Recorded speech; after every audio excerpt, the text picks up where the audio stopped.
body mapping educator, the author of the book Body Mapping for Music Ministers, and the founder of the Choral Mapping Program. This is a quick warm-up where we will acknowledge each one of our joints and take them through their full range of motion just to get our bodies awake and ready to go. So we will start where our head balances on top of our spine, the AO joint, which you can point to if you just simply stick your fingers in your ears. You're pointing to that joint, and there is an easy, nodding, gliding motion at that joint. It's right in the middle of your head, from side to side and front to back. If you find yourself off balance often by looking at a screen, just acknowledge that joint, come back to balance, and you can free up a lot of neck tension that way sometimes. Right below that joint between the top two vertebrae is where our side to side no motion happens. And let's not leave our head without acknowledging our temporal mandibular joint, our jaw joint. It's right in front of our ears. And that's where our jaw opens and closes. Note that our upper teeth are in our skull. And so the movement really just happens with our lower jaw. There's some side to side movement there, but mostly it's the open and close that we need. We have 24 vertebrae. Our spine is from our AO joint all the way to our tailbone. And there's a lot of movement there. There's bending, and we can arch, and we can go side to side. And also a twisting motion. Let's notice our rib joints. We have joints in the back on either side where our ribs meet our spine, and those joints, along with the springy cartilage in front, allow our ribs to move as we breathe. So let's take a couple big breaths and notice our rib joints.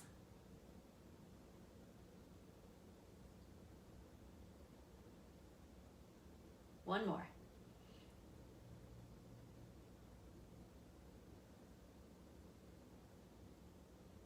Now on to hip joints. Those are side-facing joints right along our side seams.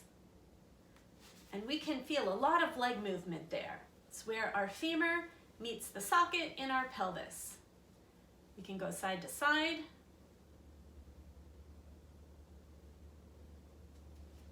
Legs can swing. Lots of directions there for leg movement. All around, and there's also a rotation at that joint. External and internal. Internal, external. But we have to remember that's also where our torso moves. So when we squat or sit down in a chair, that movement happens at the hip joint.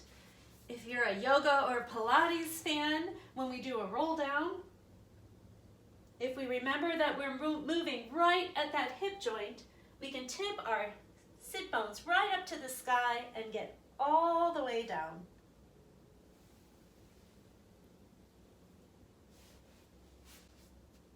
That's an extreme movement.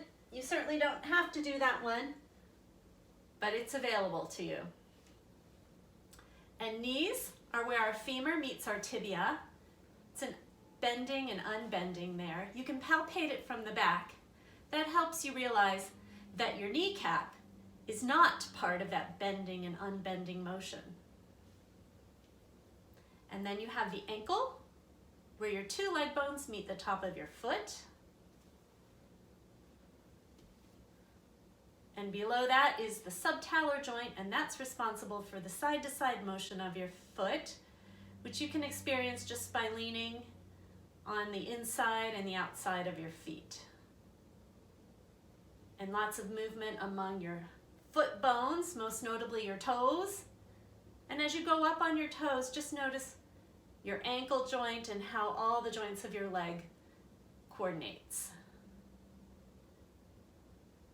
And on to arms. So we have our clavicular joint, where our sternum and collarbones come together. If you walk along your collarbones, they will end with a bump. And there's a lot of movement there. Forward and back, up and down, and everything in between. Notice when this joint moves, the shoulder blade also moves. And where your shoulder blade and collarbone come together and meet the humerus, that is your glenohumeral or humeral scapular joint. And there's a lot of movement there.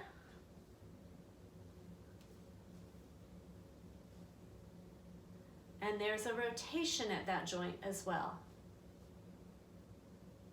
One other thing to notice, when you move at your sternoclavicular joint, you are actually moving your humeral scapular joint. So there's movement of the joint and movement at the joint.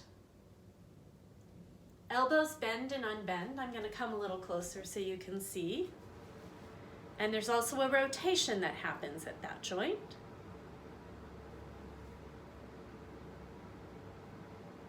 And wrists, we have 8 wrist bones, and there's movement where our arm bones meet the wrist, between the wrist bones, and where our finger bones meet the wrist.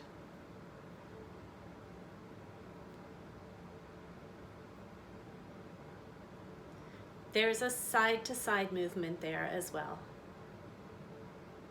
And now all of the bones of our hand and fingers make up the bones of our hands.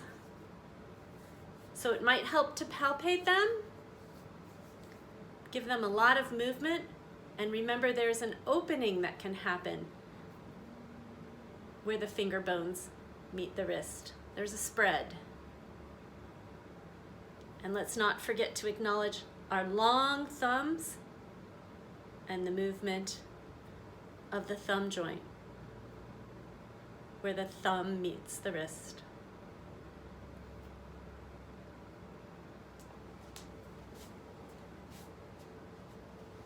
And there it is, all of your joints and their full range of motion.